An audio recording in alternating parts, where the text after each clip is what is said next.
प्रभु चैतन्य की जय, गौरांग महाप्रभु की जय, श्री कृष्ण चैतन्य प्रभु नित्यानंद जय राधा श्रीवासादि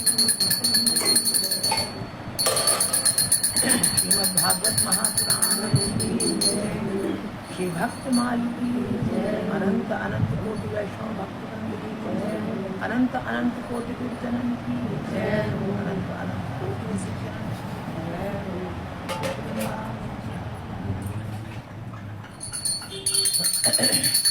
संसारी नारे हो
बोलो श्री वृंदावन बिहारी लाल की जय, जय श्री राम।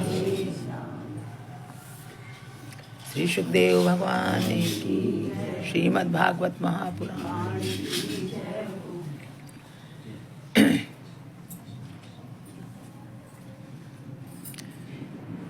कंसवध कह रहे, कंसवध की लीला को जो लोग ध्यान से सुनते हैं तथा श्री कृष्ण जी के चरणों में प्रीति रखते हैं, उन्हें कहीं भय प्राप्त नहीं होता है। श्री सुखदेव जी बोले, हे राजन, कंस आदि का क्रियाकर्म हो जाने पर श्री कृष्ण तथा बलराम जी अक्रूर को साथ लेकर बंदी गृह में अपने माता पिता वसुदेव देवकी के पास जा पहुंचे। जिस समय उन्होंने उनके हाथ पांवों की हथकड़ी बेड़ी कटवा दी, उनके चरणों पर अपना मस्तक रखा, उस समय देवकी ने रोते रोते कहा, हे प्राण प्यारे, तुम 12 वर्ष तक कहाँ रहे? मैं तो तुम्हें अपनी गोद में भी नहीं खिला सकी। माता के ऐसे करुण वचन सुनकर श्री कृष्ण जी ने हाथ जोड़कर उत्तर दिया, हे माता, मैं आपके घर में ऐसा अभागा जन्मा कि मेरे कारण आप लोगों को इतना कष्ट उठाना पड़ा। इसमें मेरा कोई अपराध नहीं है, क्योंकि जब आप मुझे गोकुल में नंदराय जी के घर पहुंचा आए तो मैं परवश हो गया। अब जब मैं छोटा था, बच्चा था, मुझे आप पहुंचाया है वहां, तो मैं परवश हो गया, इसीलिए अब तक आपके पास नहीं आ सका। मुझे सदैव ये इच्छा बनी रहती थी कि देखो, जिस माता ने मुझे 10 महीने अपने पेट में रखा, वो मेरा बाल चरित्र भी नहीं देख सकी। मैंने भी बाल्यावस्था में अपने माता पिता का कोई सुख नहीं उठाया। मेरे इतने दिन पराए घर में रहकर व्यर्थ बर्बाद चले गए, तथा जिन्होंने मेरे लिए इतना कष्ट उठाया, उनकी मैं कोई सेवा नहीं कर सका। मुझे आपकी सेवा करना तथा अपने बाल चरित्रों द्वारा सुख पहुंचाना उचित था, सो वह सुख नंद यशोदा को प्राप्त हुआ। हे माता, जिस पुत्र के माता पिता दुख पाते हैं, वो अवश्य नरक में जाता है। संसार में उन्हीं को सामर्थ्यवान समझना चाहिए जो मन, कर्म तथा वचन से अपने माता पिता की सेवा करते हैं। जो व्यक्ति मनुष्य शरीर पाकर अपने माता पिता, गुरु एवं अन्य बड़े बूढ़ों की सेवा नहीं करता तथा स्त्री एवं बालकों का पालन नहीं करता, उसके लोक तथा परलोक दोनों बिगड़ जाते हैं। हे पिता, यदि मैं ब्रह्मा की आयु के बराबर समय तक भी आपकी सेवा करूं, तो भी आपके ऋण से मैं उऋण नहीं हो सकता।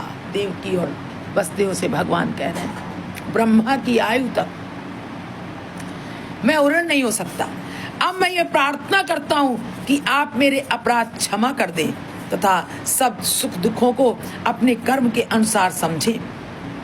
अब आपको जो भी दुख मिला या सुख अब जो मिल रहा है, या जब अभी 12 वर्ष तक जो दुख मिला, पुत्र का वियोग, पुत्र की बाल चरित्रों को नहीं आप देख पाए, तो ये प्रारब्धवश समझिए। जो कुछ भी जीव को दुख और सुख मिलता है, वो प्रारब्धवश मिलता है। भगवान कह रहे हैं, वो सुख दुखों को अपने कर्मों के अनुसार समझें। अब आप संपूर्ण शोक त्याग कर आनंद मनाइए। मैं आपकी आज्ञा पालन करने के लिए स्वर्ग अथवा पाताल में जाने से भी कभी ना डरूंगा। अब आप मुझे अपनी आज्ञा दीजिए, चाहे स्वर्ग में भेज दीजिए, चाहे पाताल में। अब मैं कहीं भी आपकी आज्ञा को मैं हर जगह स्वीकार करूंगा, हर कार्य स्वीकार करूंगा। अब 8 सिद्धियां तथा 9 निधियां आपकी दासी बनी रहेंगी। हे परीक्षित, श्री कृष्ण के मुख से ऐसे वचन सुनकर जब वसुदेव देवकी को ज्ञान प्राप्त हुआ, तो उन्होंने समझ लिया कि यह हमारे पुत्र के स्वरूप में त्रिलोकीनाथ हैं तथा इन्होंने पृथ्वी का भार उतारने के लिए अपनी इच्छा से अवतार लिया है। ये जानते ही वे दोनों श्री कृष्ण जी की स्तुति करने लगे। पुत्र भाव खत्म हो गया। ऐसा जैसे ही उनके हृदय में आया, वैसे ही वो भगवान की स्तुति करने लगे। परंतु श्री श्याम सुंदर संसार में और भी बहुत सी लीलाएं करना चाहते थे, अतः उन्होंने थोड़ी देर बाद ही अपनी माया द्वारा उनका ज्ञान हर लिया। भगवान की इच्छा से उनको ज्ञान प्राप्त हुआ था कि त्रिलोकीनाथ है, और भगवान ने जाना कि अभी तो हमें और लीला करनी है, तो भगवान ने तुरंत अपनी माया हटा ली। उस समय वसुदेव देवकी उन्हें अपना पुत्र समझ गोद में बैठाकर प्यार करने लगे।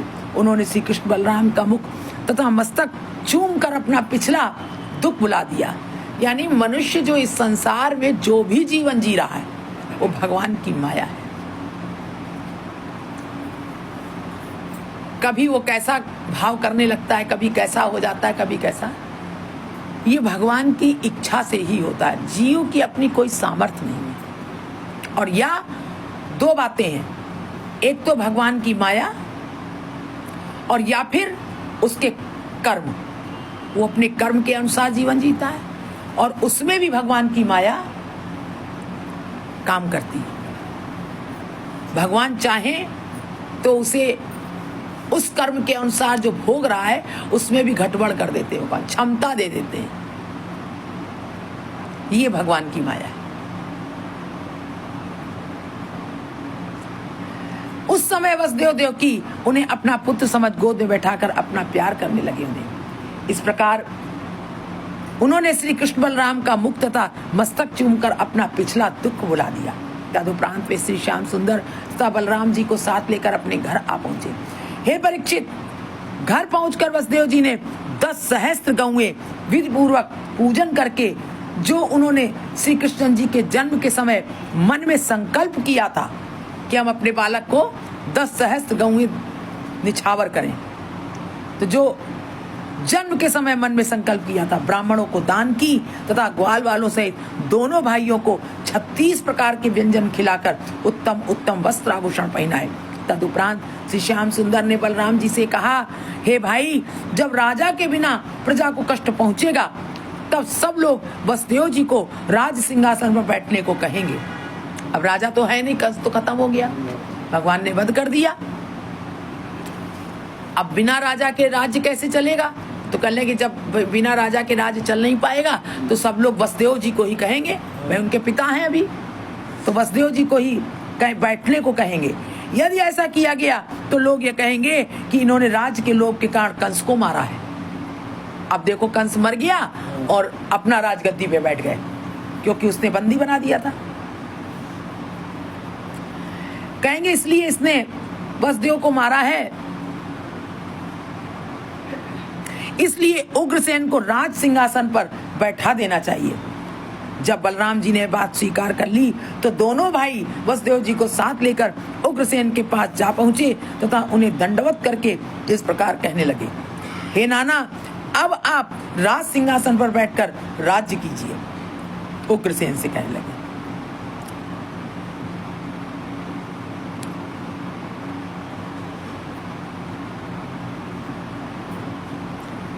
वसुदेव जी को कहेंगे कि अब तुम राज सिंहासन पर बैठ जाओ, तो लोग कहेंगे कि इसने मरवा दिया अपने पुत्र से और राज सिंहासन पर बैठने के लिए। तो भगवान ने कहा नहीं, अपने पिता को बैठने नहीं दिया राज सिंहासन, वसुदेव जी को, कंस के पिता को ही बैठा लिया। उग्रसेन के पास जा पहुंचे तथा उन्हें दंडवत करके इस प्रकार कहने लगे, हे नाना, अब आप राज सिंहासन पर बैठकर राज्य कीजिए तथा हमें अपना सेवक समझकर हृदय से सब प्रकार के संदेह दूर कर दीजिए।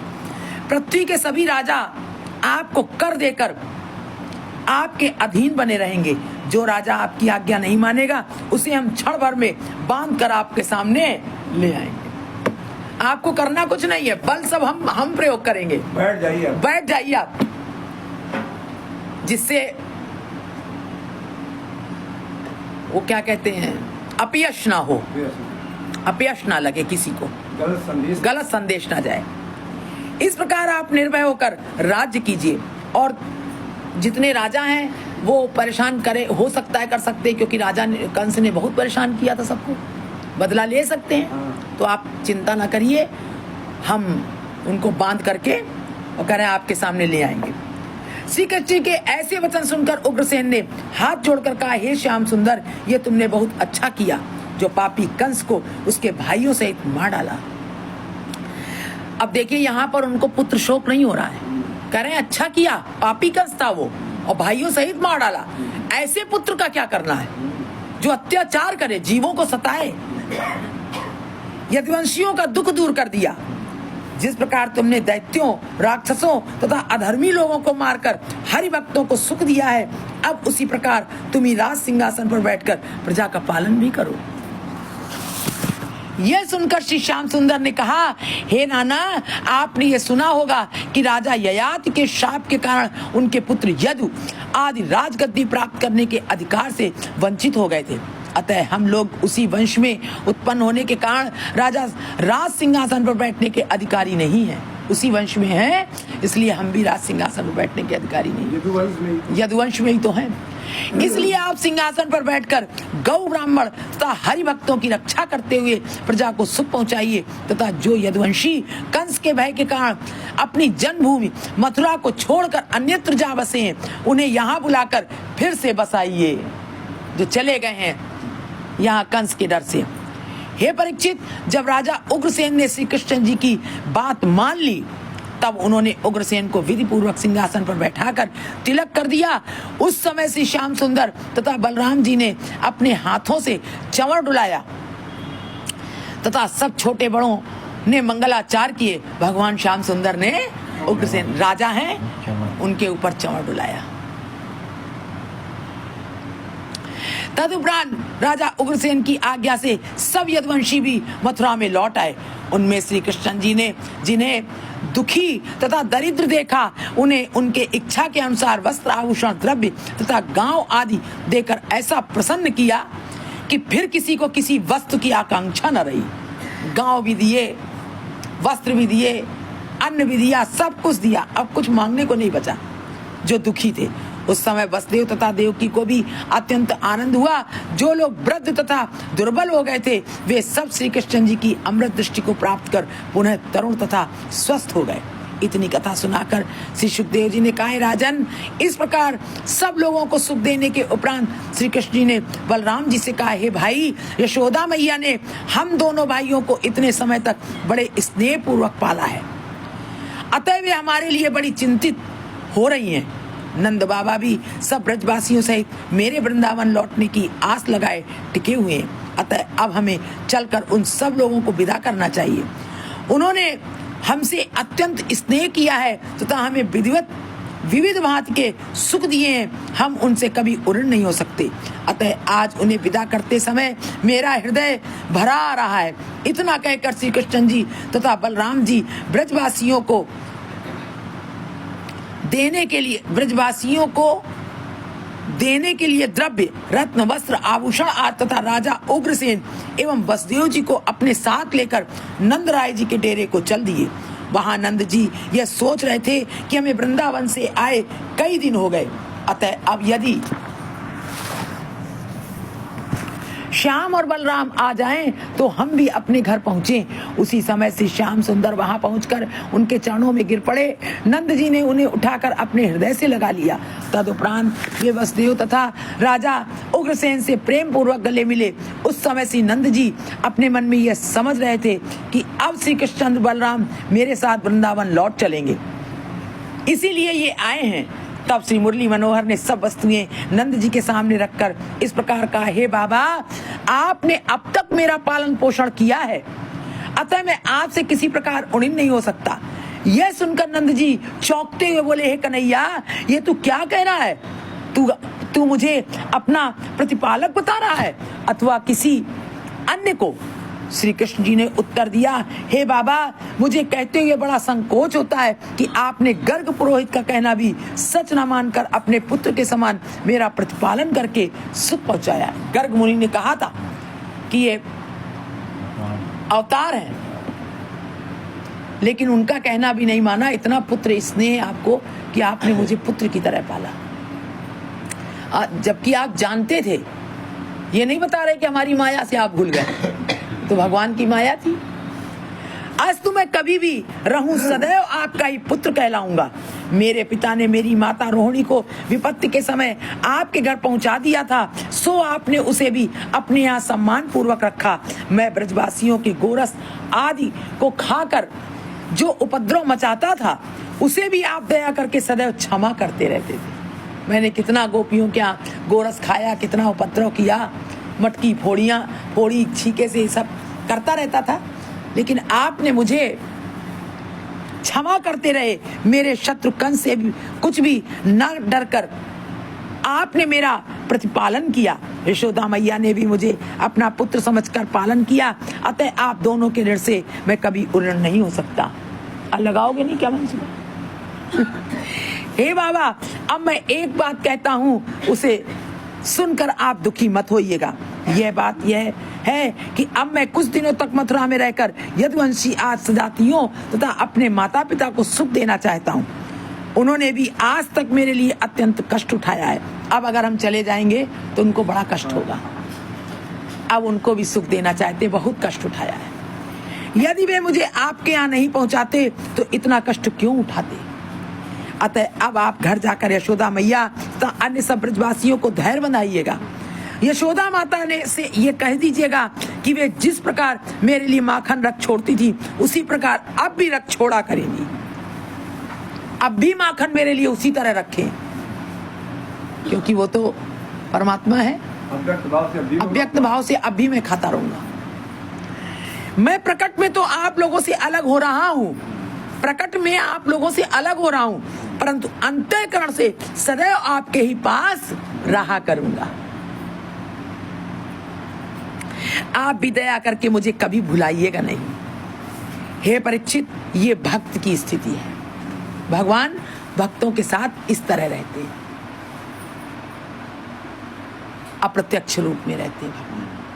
जैसे अब माता यशोदा के साथ रहने के लिए कहे, अकेला नहीं छोड़ते अपने भक्त को कभी भी।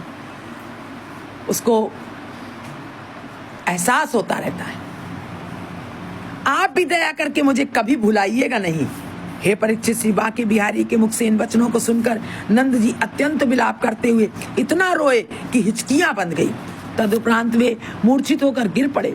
उस समय सब ग्वाल बाल भी शोकाकुल होकर परस्पर इस प्रकार कहने लगे कि हे भाई, कन्हैया जी तो अब हमसे कपट करके यहीं रह जाना चाहते हैं, अन्यथा ऐसे कठोर वचन कभी नहीं कहते। तब श्री दामा नामक ग्वाल ने श्री कृष्ण जी से इस प्रकार कहा, हे श्याम सुंदर प्यारे, अब मथुरा में तुम्हारा क्या काम शेष है, जो तुम निर्दय बनकर अपने बूढ़े पिता को इस प्रकार रोते हुए देखकर भी स्वयं यहीं रहकर उन्हें विदा कर देना चाहते हो। तुमने कंस को मारा, ये तो ठीक रहा, परंतु अब तुम्हें वृंदावन चलकर वहां का राज्य करना चाहिए। तुम्हें मथुरा की राजधानी देखकर लोभ करना उचित नहीं है। हाथी, घोड़े तथा द्रव्य आदि का लोभ मूर्ख मनुष्य करते हैं। अब तुम देख रहे हो राजगद्दी और राज सब राजा यहाँ तुमने मार डाला, अब तुम लोभ कर रहे हो। हाथी, घोड़े और ये द्रव्य देख करके किसी को लोभ नहीं करना चाहिए, ये ग्वाल बाल कह रहे हैं। हाथी, घोड़े तथा द्रव्य आदि का लोभ मूर्ख मनुष्य करते हैं। वृंदावन के समान सुख तुम्हें कहीं प्राप्त नहीं होगा। यदि तुम निर्दयी बनकर यहीं रह जाओगे तो राधा आदि 16 सहस्त्र गोपियां जो केवल तुम्हारे ही चंद्रमुख को देखकर जीवित रहती हैं तथा 5 सहस्त्र ग्वाल बाल जो तुम्हारे साथ गौएं चराते हुए तुम्हारी मुरली की ध्वनि को सुनकर अपना जन्म सफल बनाते हैं, अपने प्राण त्याग देंगे। हे नंदलाल, यदि तुम मेरा कहा ना मानकर इतने लोगों की प्रीत को ठुकरा दोगे तो तुम्हें कोई यश प्राप्त ना होगा। यहाँ रहकर तो तुम्हें उसी राजा उग्रसेन की सेवा में जीवन बिताना पड़ेगा। यहाँ रहोगे तो उग्रसेन की सेवा में, क्योंकि उनके तो पुत्र खत्म हो गए, जीवन बिताना पड़ेगा जिसे तुम्ही ने राज्य दिया है। भला इस अपमान को तुम किस प्रकार सह सकोगे। इस प्रकार अनेक ग्वालों ने अनेक बातें कही, परंतु जब श्री श्याम सुंदर ने उन्हें नहीं माना तब कुछ ग्वालवाल श्री मुरली मनोहर के साथ मथुरा में ही रहने का विचार करके नंद जी से इस प्रकार कहने लगे कि हे बाबा, अब आप निश्चिंत होकर घर चले जाइए, हम लोग पीछे से इन्हें साथ लेकर वृंदावन आवेंगे। यह सुनकर नंद जी श्री कृष्ण जी के वियोग रूपी समुद्र में डूबकर चित्रवत मौन खड़े हो गए, हो टकटकी बांधकर श्री कृष्ण जी का मुख देखने लगे तथा चिंता के कारण ऐसे घबरा गए जैसे कोई मनुष्य सर्प के काटने पर व्याकुल हो जाता है। उनकी ऐसी दशा देखकर बलराम जी ने उन्हें धैर्य बताते हुए कहा, हे पिता, आप इतने व्याकुल क्यों हो रहे हैं? हम लोग कुछ दिन यहाँ काम करने के बाद फिर वृंदावन लौट आएंगे। वृंदावन के समान सुख कहीं अन्यत्र मिलना असंभव है, अतः मैं आपका घर छोड़कर कहीं नहीं जाऊंगा। हमारी माता वहां अकेली व्याकुल हो रही होंगी, इसी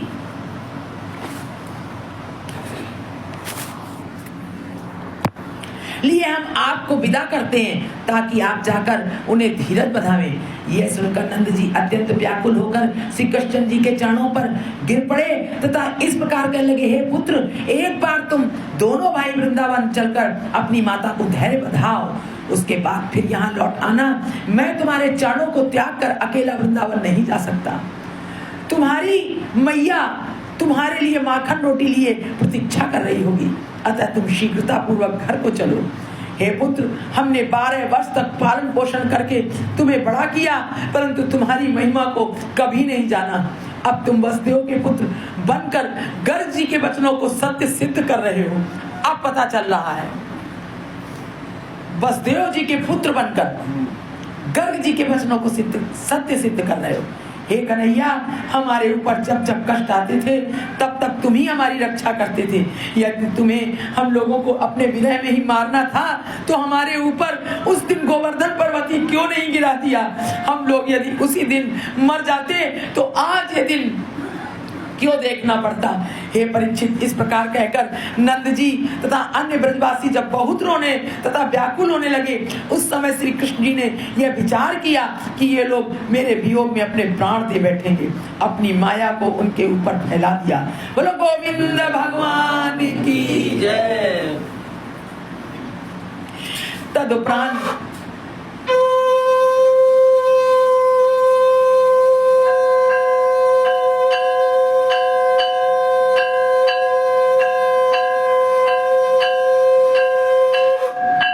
भगवान से प्रार्थना करें हम सब कि प्रभु, हम सब के ऊपर कभी ऐसी माया मत फैलाइएगा जो हम सब आपसे दूर होकर इस संसार में फंस जाए। आपसे बारंबार विनती।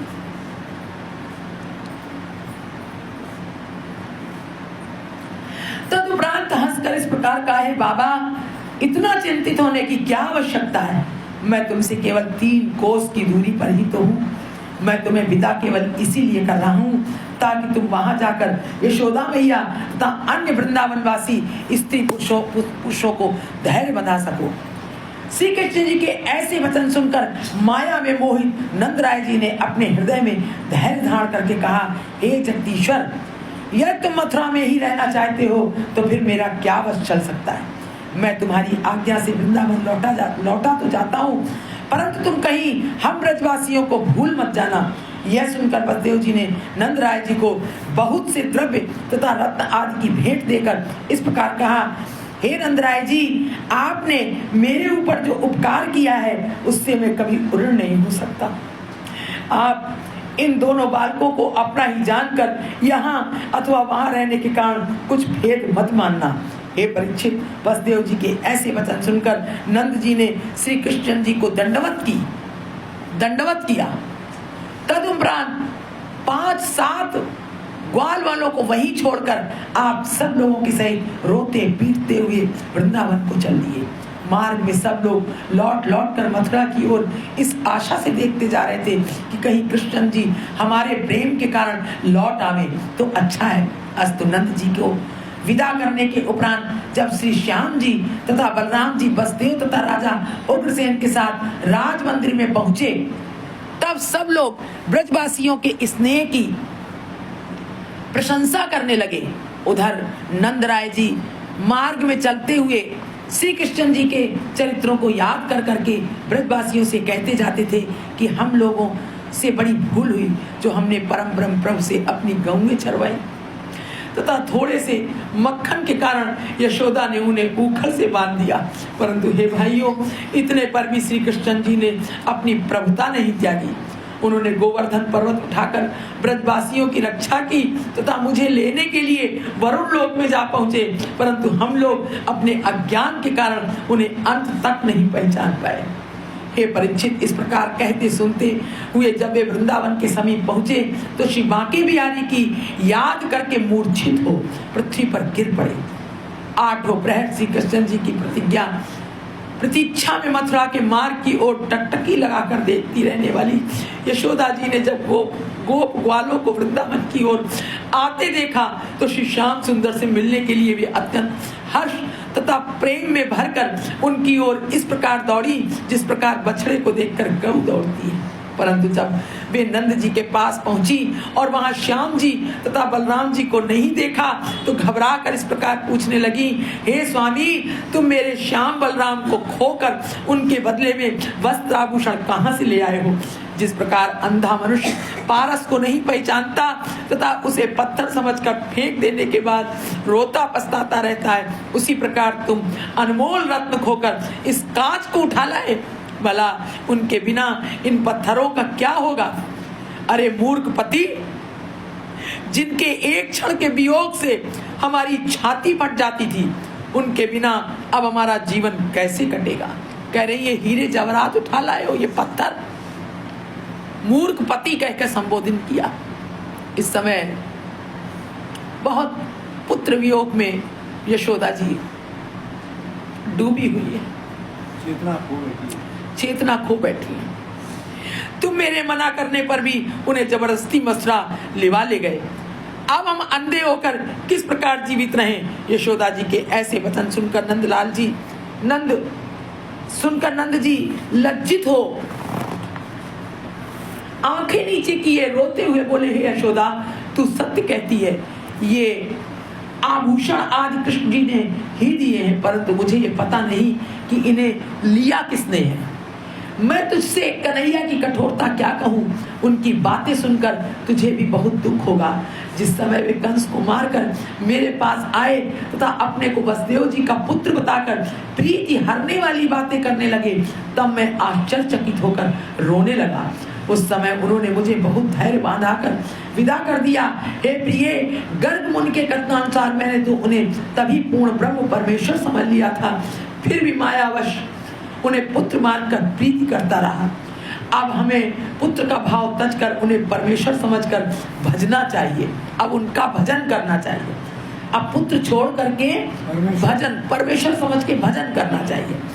हे परीक्षित, जब यशोदा ने समाचार सुना तो माया के वशीभूत हो और अधिक रोने लगी तथा श्री कृष्ण जी को अपना पुत्र समझती हुई इस प्रकार बोली, हे कांत, तुम्हें धिक्कार है कि तुम उनके मुख से आधी बात सुनकर ही चुपचाप लौट आए। श्याम सुंदर तथा बलराम को मथुरा में छोड़कर और अब यहाँ आकर मुख कैसे दिखा रहे हो। उनसे विदा होते समय तुम्हारा हृदय क्यों नहीं फट गया। तुम मेरे प्राण प्यारे को कहाँ छोड़ आए। मैं तुम्हारे साथ न जाकर यहाँ बैठी रही, यह और भी बुरा हुआ।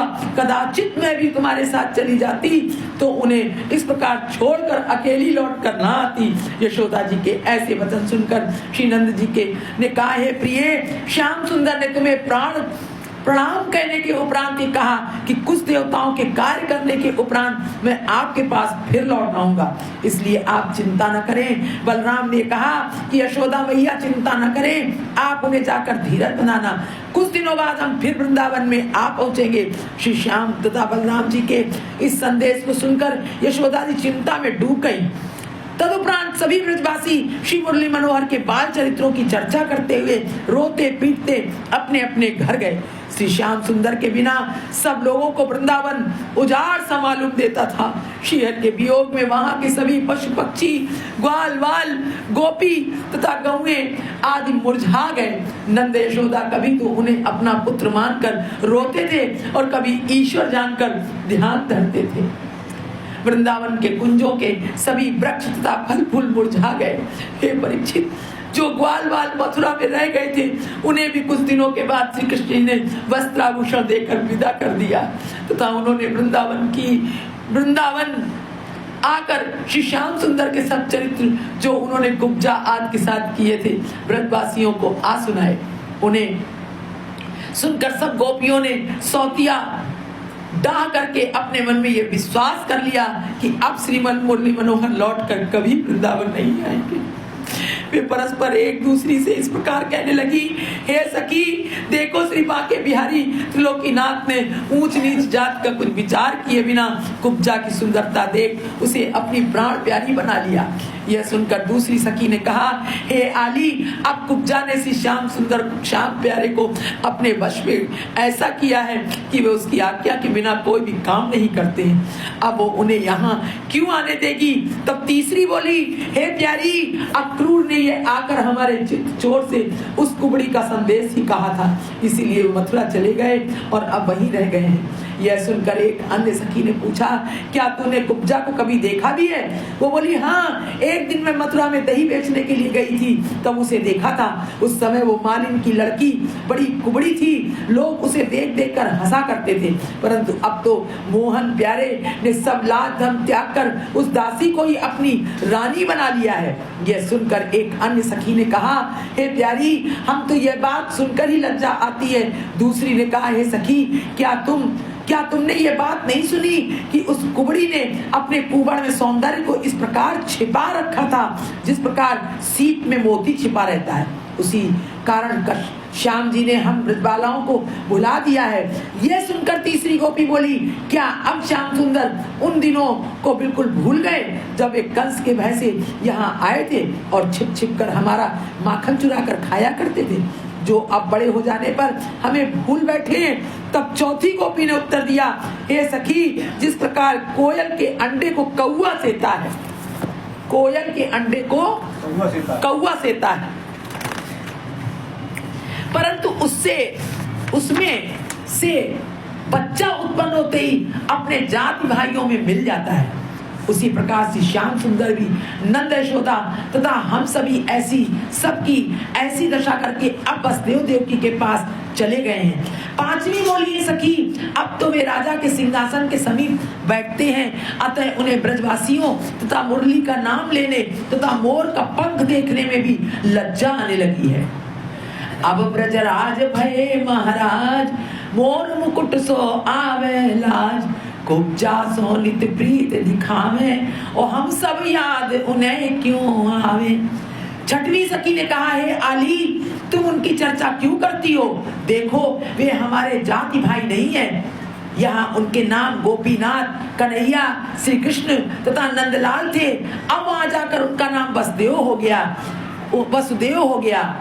हाँ, उन्होंने कुछ दिन ब्रजवासियों से प्रीति करके उन्हें आग पानी से अवश्य बचा दिया था। सातवीं गोपी बोली, क्या ही उचित होता यदि कोई मनुष्य मथुरा में जाकर उनसे कहता कि सब ब्रजबालाएं तुम्हारे विरह में प्राण दे रही हैं, सो तुम वृंदावन लौट चलो। अब वहां कोई तुम्हें गौ चराने को नहीं कहेगा और ना कोई दधी माखन चुराने से ही बरजेगा। आठवीं बोली, है सखी, अब उन्हें राजसी सुख विलासों को त्याग कर वहां गौ चराने तथा ग्वाल कहाने से क्या प्रयोजन है। नवी ने कहा, हे आली, वो सांवली सलोनी मूर्ति मुझे क्षण भर के लिए भी नहीं भूलती। स्वप्न में जब कभी वे दिख जाते हैं तो फिर रात भर नींद नहीं आती। 10वीं कहने लगी, है सखी, मुरली मनोहर के बिना मुझे अपना घर तथा गांव उजाड़ सा लगता है। वृंदावन की सूनी कुंजों को देखकर रोना आता है। वहां जो फल अमृत के समान स्वादिष्ट थे, वे अब विष के समान प्रतीत होते हैं। पक्षियों की बोली सुनकर हृदय प्रसन्न होता था, उन्हीं का शब्द अब शूल की भांति चुभता है। हे परीक्षित, इस प्रकार सभी ब्रजबालाएं आठों प्रहर पागलों के समान वार्तालाप करती रहती थी। यदि कोई उस मार्ग से मथुरा की ओर जाता हुआ दिखता था तो वे उसके पांव पड़कर इस प्रकार कहती थी, हे बटोई, श्याम सुंदर प्यारे हमारे हृदय को चुराकर अब मथुरा के राजा बन बैठे हैं, सो तुम उनके पास जाकर हमारा यह संदेश कह देना कि तुमने जिन ब्रजबालाओं की रक्षा गोवर्धन पर्वत उठाकर तथा वन की अग्नि बुझाकर की थी, वे अब तुम्हारे विरह में आठों प्रहर अपनी आंखों से आंसू बहाती रहती हैं। जिस प्रकार उस समय आंधी चला करती थी, उसी प्रकार अब उनका ऊर्ध्व श्वास चला करता है। वे तुम्हारे विरह रूपी समुद्र में डूबकर मर जाना चाहती हैं, केवल तुम्हारे पुनर्मिलन की प्रतीक्षा में ही अब तक जीवित हैं। अतः अब तुम उन्हें दीन तथा अपनी दासी जानकर शीघ्र दर्शन दिखाओ, अन्यथा जब हम प्राण ही दे बैठेगी तब फिर बाद में आकर क्या करोगे। दूसरी सखी ने कहा, हे बटोही, तुम्हें परमेश्वर की शपथ है, जो तुम उनसे इस प्रकार ना कहो। यह भी कह देना कि तुम्हारे विरह में राधा ऐसी दुर्बल हो गई है कि अब उसमें बैठने उठने तथा चलने फिरने की सामर्थ्य भी नहीं रही है। 2-4 दिन में उसकी मृत्यु भी हो जाए तो कोई आश्चर्य नहीं। अतः तुम अपनी पिछली प्रीत का स्मरण करके उसे शीघ्र दर्शन देकर प्राण दान दो। इस प्रकार सभी गोपियां अपने अपने मन की व्यथा बटोहियों से कहा करती थी। सांझ हो जाने पर भी वे अपनी बातें कहती रहने के कारण उन्हें जाने नहीं देती थी। जब कभी पपीहा बोलता था तो वे उसकी आवाज सुनकर इस प्रकार कहती थी कि अरे पपीहा, हम तो श्याम सुंदर के विरह में वैसे ही मरी जा रही हैं, तू अपनी बोली से हमें और अधिक दुख क्यों पहुंचाता है। जिस प्रकार पपीहा को स्वाति बूंद की चाहना रहती है, उसी प्रकार सब गोपियां भी श्री कृष्ण से मिलने के लिए आकुल रहती थी। श्री सुखदेव जी बोले, परीक्षित, इसी प्रकार सभी वृंदावनवासी श्री कृष्ण जी के ध्यान, स्मरण एवं चर्चा में अपने दिन काट रहे थे। उनके विरह दुख का वर्णन करने की सामर्थ्य हम में नहीं है। अब हम मथुरा का हाल कहते हैं, सुनो। जब श्री श्याम सुंदर तथा बलराम जी नंद आदि को विदा करके घर लौटे, तब वसुदेव देवकी के ऐसा आनंद प्राप्त हुआ जैसे तपस्या करने वाला अपना मनोरथ पाकर संतुष्ट हो जाता है। मथुरा नगरी में घर घर मंगलाचार होने लगे। तदुपरांत वसुदेव जी ने देवकी से इस प्रकार कहा कि श्याम बलराम ब्रज के ग्वालों में रहने के कारण अपने कुल का व्यवहार नहीं जानते, अतः इनका यज्ञोपवीत संस्कार कराना चाहिए। ये ग्वाल वालों में रहते थे, तो जो अपने कुल का जो व्यवहार है, कुल की रीति जो होती है, तो कह रहे हैं अब इनका यज्ञोपवीत संस्कार करना चाहिए। अतः इनका यज्ञोपवीत संस्कार करना चाहिए। जब देवकी को यह बात अच्छी लगी तो वसुदेव जी ने अपने पुरोहित, गर्ग मुनि तथा जाति भाइयों को बुलाकर अपना मंतव्य बताया। उस समय गर्ग जी ने प्रसन्न होकर कहा, अब इन्हें गायत्री मंत्र देकर छत्री बनाना चाहिए। यह सुनकर वसुदेव जी ने आनंदित हो अपने इष्ट मित्रों तथा सभी यदुवंशियों को निमंत्रण भेजकर बुलवा लिया। तदंतर सब तीर्थों का जल मंगवाकर श्री घनश्याम राम को स्नान कराया। घनश्याम और राम को, बलराम जी को स्नान कराया। उस समय गर्ग जी ने शास्त्र की विधि से गायत्री मंत्र का उपदेश करके दोनों भाइयों को यज्ञोपवीत पहनाया।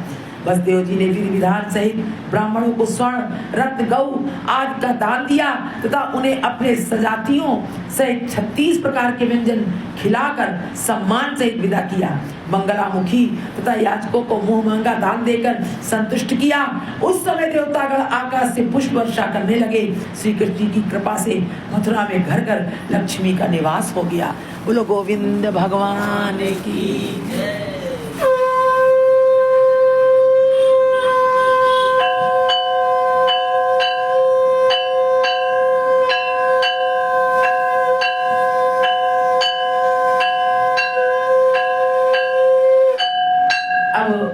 भगवान कृष्ण की कृपा से मथुरा का जो दरिद्र था खत्म हो गया। कह रहे हैं घर घर लक्ष्मी का वास हो गया।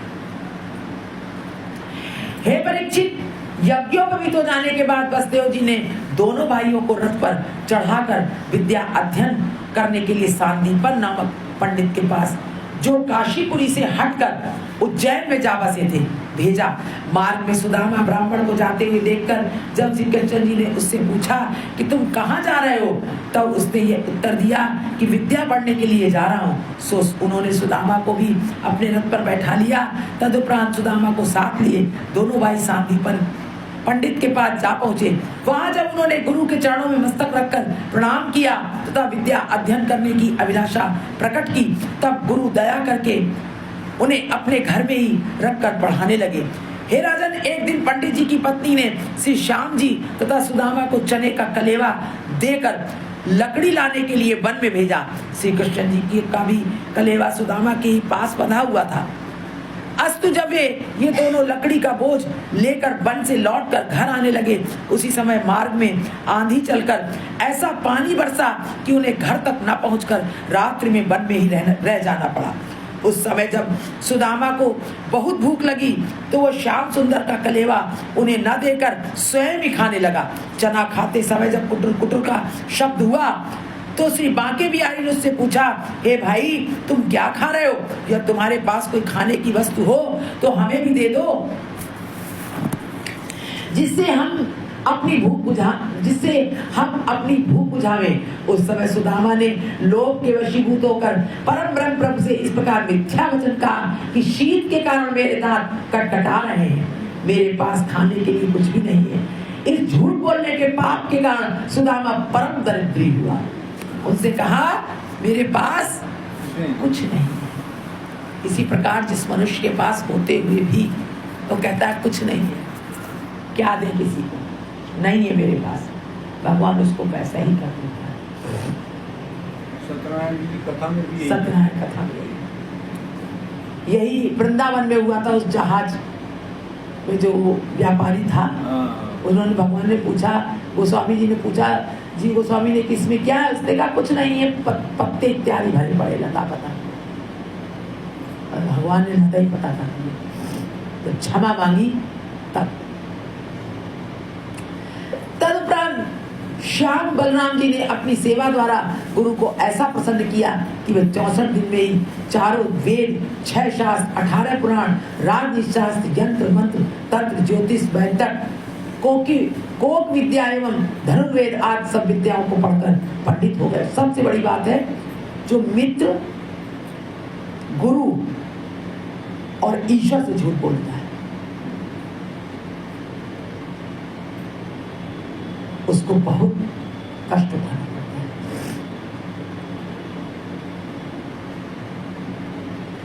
उस समय गुरु ने आश्चर्यचकित होकर अपने मन में यह विचार किया कि कोई मनुष्य पूरे 1 वर्ष में भी एक विद्या नहीं पढ़ सकता, परंतु ये दोनों बालक केवल 64 दिन में ही सब कुछ पढ़ गए। इससे प्रतीत होता है कि ये कोई अवतारी है।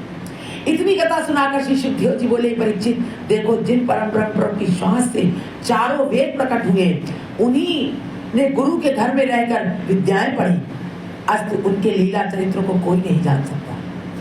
विद्या पढ़ने के अनंतर श्री श्याम सुंदर ने गुरु से हाथ जोड़कर प्रार्थना किया कि उन्हीं ने विद्या बनाई है और वही गुरु की विद्या पढ़ रहे हैं। उनके लिए लीला चरित्र है, कोई नहीं कह सकता। विद्या पढ़ने के बाद श्री श्याम सुंदर ने गुरु से हाथ जोड़कर प्रार्थना किया, हे गुरु, मैं आपकी कृपा से सब विद्याएं पढ़कर अपने मनोरथ को प्राप्त हुआ हूँ। इसके बदले यदि अनेक जन्मों तक मैं आपकी सेवा करूं तो भी उन्नत नहीं हो सकूंगा। अब आप जो आज्ञा दें वो गुरु दक्षिणा भेंट करके हम अपने घर को जाएं, जिससे हमें विद्या पढ़ने का फल प्राप्त हो।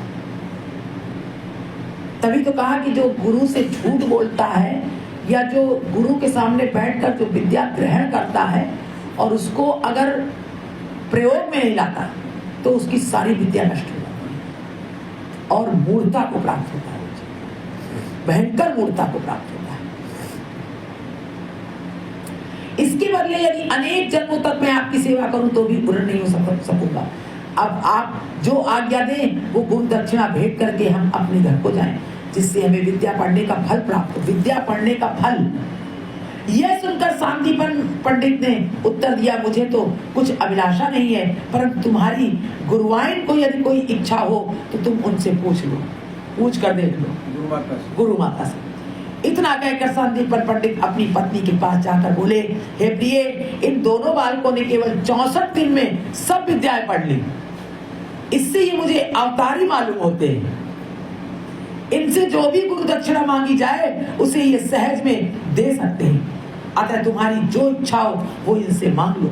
यह सुनकर पंडित की स्त्री ने कहा, हे स्वामी, यदि ये दोनों बालक अवतारी हैं तो इनसे कह दीजिए, इनसे यह कहिए कि मेरा जो पुत्र समुद्र में डूब गया है उसे ये वापस ला दे। अगर अवतारी हैं तो समुद्र में जो मेरा पुत्र डूब गया उसे वापस ला दे, क्योंकि उसके वियोग में मैं सदैव दुखी रहती हूँ। यही इनकी संपूर्ण गुरु दक्षिणा होगी। तदुपरांत पंडित तथा पंडिताइन ने श्री कृष्ण तथा बलराम जी से कहा, हे शिष्यों, हमारे केवल एक ही पुत्र था, उसे साथ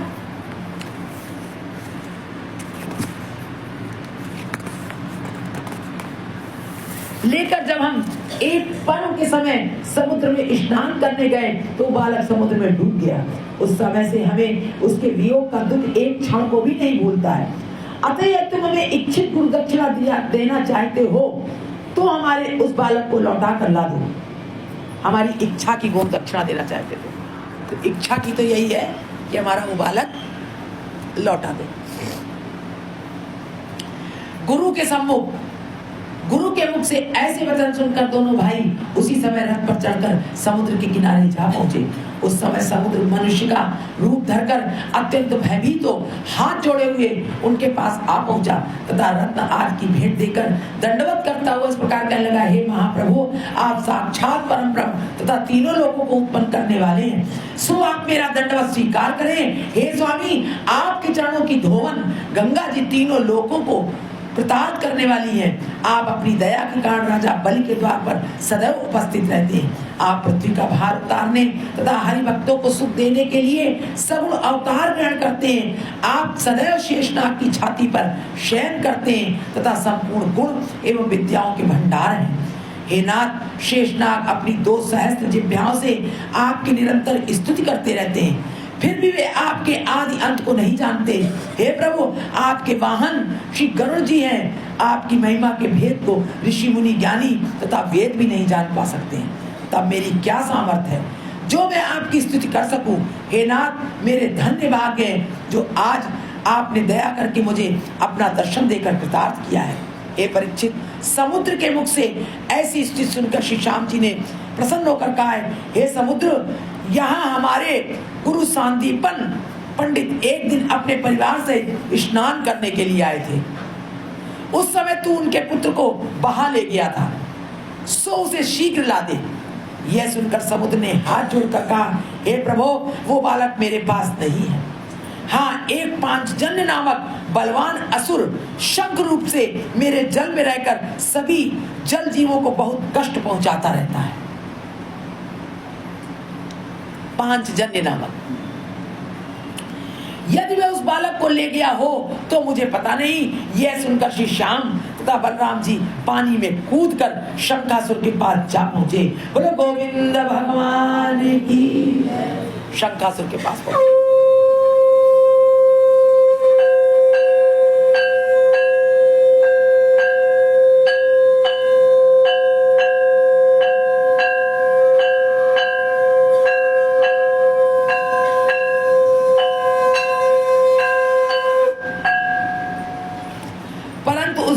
मारने के बाद भी जब बालक का कोई पता नहीं लगा तो पछताकर बलराम जी से इस प्रकार कहने लगे कि हे भाई, हमने इस दैत्य के व्यर्थ ही मारा, उस बालक का तो कुछ पता नहीं लगा। यह सुनकर बलराम जी ने कहा, हे प्रभु, अब आप इस चिंता को त्याग कर उस दैत्य का उद्धार कर दीजिए। यह सुनकर श्री कृष्ण जी ने उस दैत्य को मुक्ति देकर उसका शरीर, जो पांचजन्य नामक शंख प्रसिद्ध हुआ, अपने हाथ में उठा लिया। तदुपरांत उन्होंने यमपुरी के द्वार पर पहुंचकर उस शंख को बजाया। जिस समय नगरवासियों ने शंख का शब्द सुना, उस समय वे सब नरक से निकलकर वैकुंठ लोक में जा पहुंचे। बोलो गोविंद भगवान। यह देखकर यमराज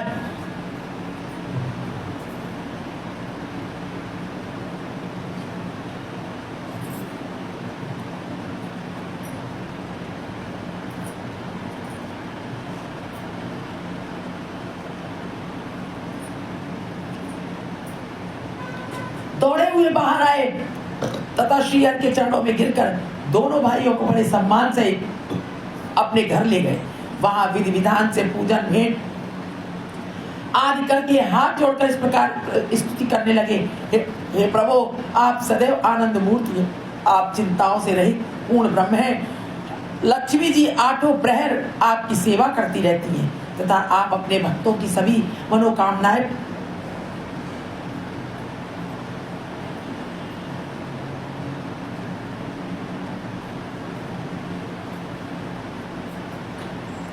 हे स्वामी, जब आपकी नाभि से कमल का फूल निकला तब उससे ब्रह्मा की उत्पत्ति हुई।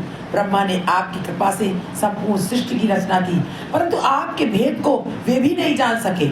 आप सब जीवों को उत्पन्न करने वाले तथा अभी आदि अंत से रहित है, अतः आपको मेरा प्रणाम स्वीकार हो। हे त्रिलोकीनाथ, आपकी स्तुति करने की सामर्थ्य शेष महेश तथा गणेश में भी नहीं है, फिर मैं भला आपकी प्रशंसा कैसे कर सकता हूँ। पहले तो मेरे किसी पूर्व जन्म के पुण्य उदय हुए हैं जो आपने अत्यंत कृपा करके मुझे यहाँ दर्शन दिया। अब बताइए कि मैं आपकी क्या सेवा करूं। यमराज की इस स्तुति को सुनकर श्री मुरली मनोहर ने कहा, हे यमराज, हमारे गुरु का पुत्र समुद्र में डूबकर मर गया था। भगवान ने पहले समुद्र में ढूंढा तो समुद्र ने बताया कि हमारे पास तो नहीं है।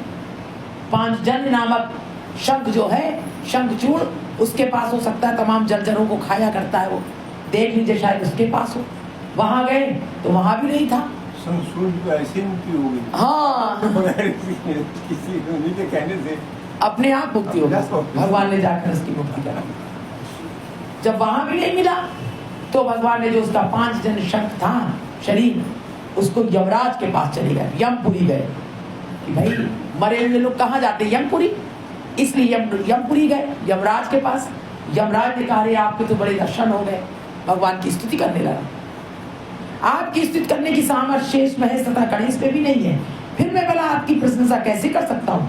पहले तो मेरे किसी पूजन के पूर्ण उदय हुए हैं जो आपने अत्यंत कृपा करके मुझे यहाँ दर्शन दिया है, यमपुरी में आकर के दर्शन दिया, स्वयं आके। अब बताइए कि मैं आपकी क्या सेवा करूं? यमराज की इस स्थिति को सुनकर श्री मुरली मनोहर ने कहा, हे यमराज, हमारे गुरु का पुत्र समुद्र में डूबकर मर गया था, सो मैं उसे लौटाने के लिए आया हूँ। या तुम यह कहो कि मरे हुए जीव को यमपुरी से लौटाया नहीं जाता, तो उस संबंध में हमारा यह कहना है कि ये व्यवस्था भी हमारी ही बनाई हुई है। ये व्यवस्था हमारी बनाई हुई है कि मरा हुआ यमपुरी से वापस नहीं जाता, अतः तो हमारी आज्ञा का पालन करो। श्री हरि के मुख से ऐसे वचन सुनते यमराज ने सांदीपन पंडित का पुत्र वहां लाकर उपस्थित कर दिया। उनके पास था मरा हुआ, उन्होंने लाके दे दिया। आत्मा रही होगी। तत्पश्चात हाथ जोड़कर इस प्रकार कहा, हे प्रभु, आपकी कृपा से मुझे ये पहले से ही ज्ञात था। आपकी कृपा से मुझे पहले से ही पता था कि आप इसे लेने के लिए यहाँ आवेंगे, अतः मैंने इसे अभी तक बड़े यत्न से यही रखकर किसी दूसरी योनि में जन्म नहीं दिया है। यमराज जी महाभागवतों में से एक है। हाँ, यमराज जी 12 महाभागवत है। हाँ, उनमें यमराज भी। ये सुनकर श्री मुरली मनोहर जी यमराज को, अरे भागवत है तभी तो न्याय से दंड देते हैं, अन्याय नहीं होता है। भक्ति का वरदान देकर गुरु पुत्र को साथ ले बलराम जी सहित वहां से लौटकर गुरु के पास जा पहुंचे तथा उस बालक को उन्हें सौंप कर इस प्रकार कहने लगे, हे गुरु, आपकी कृपा से हमने संपूर्ण विद्याएं पढ़ी, परंतु हम आपकी कोई सेवा नहीं कर सके। अब यदि आप कोई और आज्ञा दें तो हम उसे भी स्वीकार करें। उस समय अपने पुत्र को सामने देख सांदीपन पंडित ने उन्हें श्री नारायण जी का अवतार जानकर स्तुति करते इस प्रकार कहा। मरा हुआ पुत्र आ गया, समझ के नारायण जी का अवतार है। हे प्रभु, जिसके शिष्य आपके समान हो, जिसके शिष्य आपके समान हो, उसे और कौन अभिलाषा शेष रहेगी। मैं प्रसन्न होकर आपको यह आशीर्वाद देता हूँ कि आपकी संपूर्ण विद्याएं चिर और नवीन बनी रहेगी तथा समस्त संसार में आपका यश छाया रहेगा। तदुपरांत सांदीपन पंडित तथा पंडिताइन ने अत्यंत प्रसन्न होकर श्री श्याम तथा बलराम जी को विदा किया। वे दोनों भाई उन्हें दंडवत प्रणाम करके मथुरा लौट आए। उनके आगमन के समाचार को सुनकर देखिए कितने विनम्र है भगवान। जो पूरी सृष्टि उनके आगे झुकती है वो किस प्रकार झुक रहे हैं, ये देखिए, दंडवत प्रणाम कर रहे हैं। भगवान की शिक्षा दे रहे हैं, सिखा रहे हैं, झुकना सिखा रहे हैं। उनके आगमन के साथ चाहते तो भगवान किसी के सामने दंडवत ना करते, प्रणाम करके चले जाते। उनके आगमन के समाचार को सुनकर राजा उग्रसेन तथा वसुदेव जी सब यदुवंशियों तथा मथुरा वासियों से प्रसन्न होकर गाते बजाते हुए आगे जाकर उन्हें घर ले आए। उस समय सभी छोटे बड़ों ने श्री श्याम बलराम की जय जयकार करते हुए आनंद मनाया। इतनी कथा सुनाकर श्री सुखदेव जी ने कहा, हे परीक्षित, देखो, गुरु की सेवा करने के लिए श्री त्रिलोकीनाथ यमपुरी में जा पहुंचे, अतः गुरु का पद अत्यंत श्रेष्ठ समझना चाहिए। कहा ना कि गुरु, लेकिन जीवों से भूल हो जाती है कि गुरु को एक शरीर देख लेते हैं। गुरु किसी के वश का नहीं है, गुरु एक तत्व है। लेकिन यह बात लाखों करोड़ों में कहीं एक जीव को समझ में आ पाती है। ज्यादातर वो शरीर ही समझते हैं, उसकी क्षमता, उसकी रहनी सहनी, उसकी वातावरण को ही जानते हैं। वो ये नहीं जानते हैं कि गुरु तत्व है, गुरु को शरीर नहीं है, समष्टि का एक प्रतिबिंब है वो।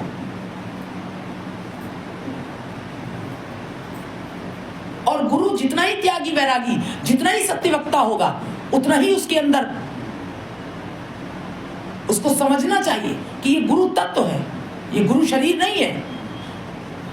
और शरीर समझते ही अपराध होता है। नरोत्तम दास जी ने बहुत सुंदर वर्णन किया है। शरीर समझ गया, इसमें आपने अशुद्धि मिला दी, शुद्धि में माया प्रवेश कर गई। मां भले ही गुरु शुद्ध तत्व है, कुछ भी हो, आप उसको ना देखें, उसके शरीर को ना देखें, आप अपने उस परमात्म तत्व के उस प्रकट रूप होकर के वो देखें कि वो समस्त गुरु जो है परमात्मा, उसका ये व्यष्टि गुरु है, उसका ये व्यष्टि तत्व है। केवल इतना ही लेना है, उससे और कुछ नहीं लेना है, सिर्फ इतना तत्व लेना है, बाकी सब छोड़ देना है।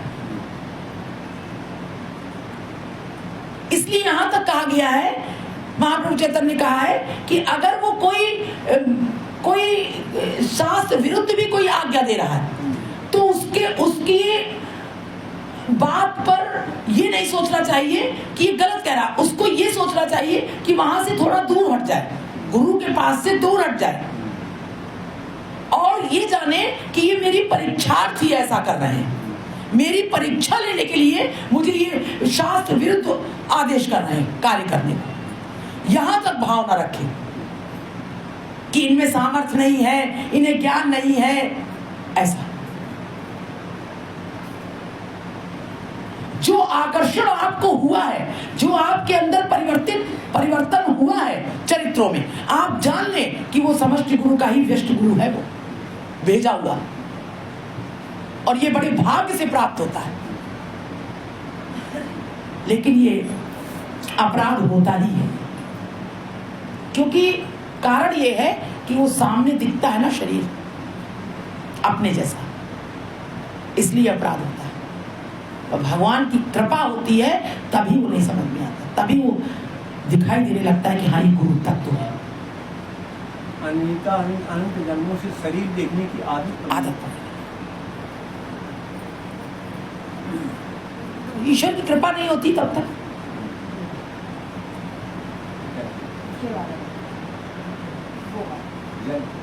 ये वाला जल पिलाइए अभी रुक। इतनी कथा सुनाकर श्री सुखदेव जी ने कहा, हे परीक्षित देखो, गुरु की सेवा करने के लिए श्री त्रिलोकीनाथ यमपुरी में जा पहुंचे। ये चुईया कुछ, अतः गुरु का पद अत्यंत श्रेष्ठ समझ। गुरु की कह रहे त्रिलोकीनाथ यमपुरी में जा पहुंचे गुरु की सेवा करने के लिए। अत्यंत पद श्रेष्ठ समझना चाहिए। संसार में गुरु तीन प्रकार के होते हैं, एक वो जो मंत्र का उपदेश करे, दूसरा वो जो विद्या पढ़ावे, तथा तीसरा वो जो धर्म की बात सिखावे। तीन प्रकार के होते हैं, एक वो जो मंत्र का उपदेश करे, दूसरा वो जो विद्या पढ़ावे, तथा तीसरा वो जो धर्म की बात सिखावे। तीनों गुरु हैं। इन तीनों को ईश्वर के समान जानकर सेवा करना चाहिए, ईश्वर के समान जानकर, क्योंकि ये जो शब्द है ये शब्द ब्रह्म है। क्योंकि ये जानना, जो ये जानता है कि बिना ईश्वर की कृपा के कोई इस जगत में कोई शब्द भी नहीं बोल सकता, वो ये जान सकता है कि ये गुरु तत्व है। सिर्फ वही व्यक्ति जान सकता है जो ये जानता है कि इस जगत में ईश्वर के जितने भी प्राणी बोल रहे हैं, जितने भी प्राणी हैं, उनमें सब में ईश्वर का तत्व है, और ईश्वर का तत्व होते हुए और ये उपदेशात्मक तत्व है, ये उपदेश दे रहा है, ये ईश्वर की बात बता रहा है, तो ये गुरु तत्व इसमें है। वो गुरु तत्व पहचान सकता है, अन्यथा दूसरा व्यक्ति गुरु तत्व नहीं पहचान सकता। जब तक वो सब में हर प्राणी में ईश्वर को नहीं देखेगा, वो प्राणी कभी गुरु तत्व पहचान पाएगा। ये परिभाषा है। आप बताइए इससे अलग कोई परिभाषा हो, वही पहचान पाएगा जो सब में, चींटी से लेके ब्रह्मा तक में, हर भूत प्राणी में जो परमात्मा का अंश देखेगा, कि ये चेतना परमात्मा की है, वही उस गुरु उन्हीं बीच में कोई एक ऐसा निकल आता है अपने जीवन में जो उसको उपदेश दे, जो उसको परमात्मा की बात बतावे, धर्म की शिक्षा दे। वो तब समझ जाएगा तुरंत कि ये सब में ये श्रेष्ठ है। क्यों श्रेष्ठ है? क्योंकि तत्व तो सब में है, ईश्वर तत्व, लेकिन ये गुरु तत्व है, ये साधारण नहीं है। वो जान जाएगा ये बात, ये गुरु तत्व है, उपदेश दे रहा है। इसलिए दत्तात्रेय ने 24 गुरु कर डाले, गुरु बता दिए, जिनमें जिनमें जहां महत्व था, उनको जहां जहां शिक्षा प्राप्त हुई, उन्होंने कहा ये हमारा गुरु है। उन्होंने कहा पृथ्वी हमारी गुरु है, आकाश हमारा गुरु है, जहां जहां शिक्षा उनको प्राप्त हुई, गुरु तत्व है इसमें, उन्होंने कहा। इसलिए ये प्रमाण है, नहीं तो वो गुरु तत्व को पहचान ही नहीं पाएगा कि गुरु तत्व होता क्या है। बिल्कुल गुरु तत्व है। गुरु शरीर नहीं है बेटा, जिससे हमें शिक्षा प्राप्त हो रही है, हमारे अंदर परिवर्तन हो रहा है। कहा कि गुरु कैसे समझे?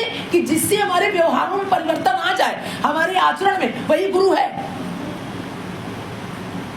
एक मंत्र नहीं, ऐसा नहीं कि इसने मंत्र नहीं दिया तो ये गुरु नहीं है। हमारा तो कोई और मंत्र दिया है किसी ने, नहीं।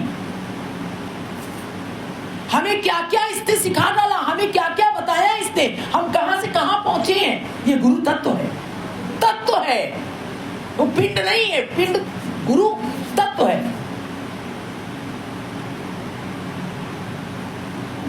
कल हम गौड़ी संप्रदाय में महाप्रभु चैतन्य कह रहे हैं, सुन रहे थे, पढ़ रहे थे कि महाप्रभु चैतन्य जितना गौड़ी संप्रदाय है, ये इनमें सबसे यही भजन करने वाले, जो भजन करने वाले गुरु हैं, जो भजन शिक्षा देते हैं। ये जो कहा ना, परंपरा से जो चली आ रही दीक्षा दे मंत्र की, वो गुरु परंपरा से। परंपरागत ये भी है, जो भगवान का भजन कर रहा है और जो भजन की शिक्षा दे रहा है, वो भी परंपरागत गुरु है। महाप्रभु चैतन्य ने तो कहा कि जो मंत्र दीक्षा दे रहा है, वो उससे श्रेष्ठ है जो भजन पद्धति सिखा रहा है। हाँ, वो श्रेष्ठ है।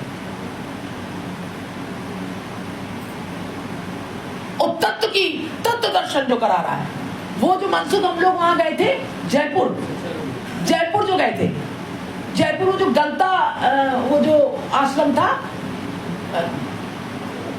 गलता ऋषि जो थे, उनका क्या नाम है? गालव ऋषि। तो उनका गलता करके वो जगह, वहां पर महाप्रभु चैतन्य के जो 2 शिष्य थे, उनका नाम हम कल आपको बताएंगे, वो क्या नाम था उनका, तो ब्रजभूषण करके क्या था, और एक, तो वो दोनों शिष्य गए थे, उन्होंने पूरा इसका तत्व दर्शन करा करके और सब वहां पर इसका बाकायदे खंडन किया है उन्होंने। और सारे जितने संप्रदाय हैं, उन्होंने इसको माना है। उन्होंने कहा वो गुरु है जो नारद पांचरात्रि में जितने भी नारद जी ने जो मंत्रों का बताया है, वो नारद पांचरात्रि से जो उपदेशात्मक जो गुरु होते हैं, जो मंत्र दीक्षा देते हैं, उन्हीं को कहते हैं ना कि परंपरा से शिष्य बनो, परंपरागत शिक्षा लो। महाप्रभु चैतन्य तो इसलिए कहा है कि जो साक्षात महाप्रभु चैतन्य को जिसने अपना गुरु बना लिया, जितने गौड़ी संप्रदाय में, वो ज्यादातर सीधे महाप्रभु चैतन्य को गुरु बनाया। और महाप्रभु चैतन्य ने जबकि गुरु साक्षात सामने आकर शिक्षा दीक्षा दी ही नहीं, मंत्र दीक्षा दी नहीं, लेकिन उनकी दीक्षा हो गई, वो दीक्षित हो गए। वो परंपरागत चला रहा है, उसको परंपरागत गुरु कहते हैं। वो परंपरागत गुरु है जो भजन शिक्षा दे रहा है, उपदेश दे रहा है, भले ही वो मंत्र नहीं दे रहा है। ये सबसे बड़ा मंत्र है, भजन करना, धर्म पर चलना। मंत्र तो एक बार दे दिया, वो पता नहीं कहां चला गया गुरु।